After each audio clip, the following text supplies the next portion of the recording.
everyone! It's me again, Tarsher. Magluto tayo ng beef with asparagus and mushroom. So, mainit na yung pan natin. Olive oil lang siya. And ilagay na natin yung sibuyas at saka bawang. Sabay ko na siya.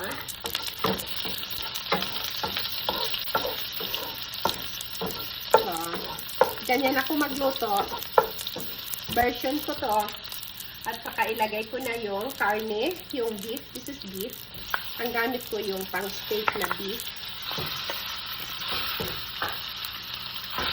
Ganyan lang siya para matusta din sa konti.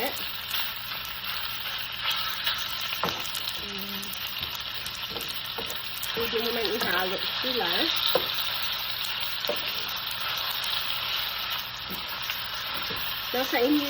Nasa sa inyo yon. Version ko to. As I said, ipa-brown ko lang yung beef. Black pepper.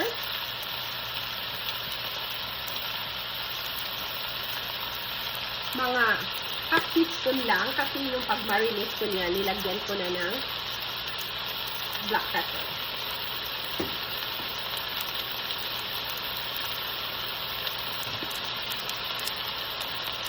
Tapos, cayenne pepper para may ano siya, may kick konti.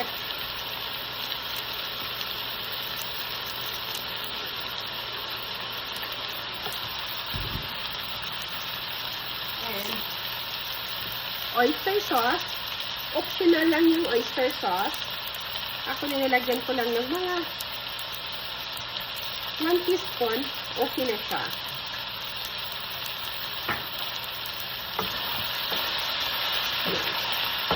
I-mix lang natin.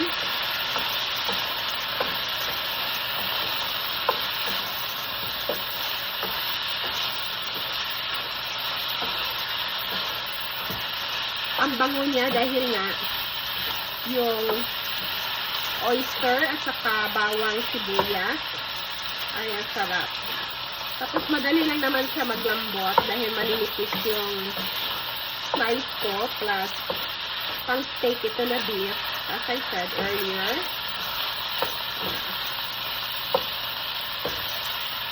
Lagyan na natin ng tubig. Mga i-chan-chan nyo lang yung tubig. Mga 1 cup lang. Tama na. I-simmer lang natin tingnan natin ng 20 minutes kung luto na siya. So, i-add na natin yung mushroom at saka asparagus. Sabay ko na sila. And then, i-mix lang natin. Okay na siya dahil wala na ang sabaw. Yan ang gusto ng asawa ko, yung walang sabaw. Takpan lang natin ng 2 minutes.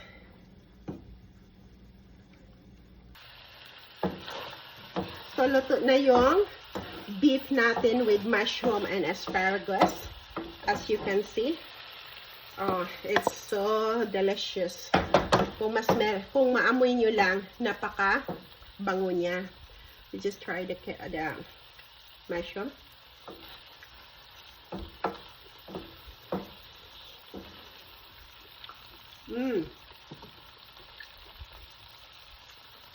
Napakasarap. Kaon na ta! Thank you so much for watching. See you in our next video. Bye for now.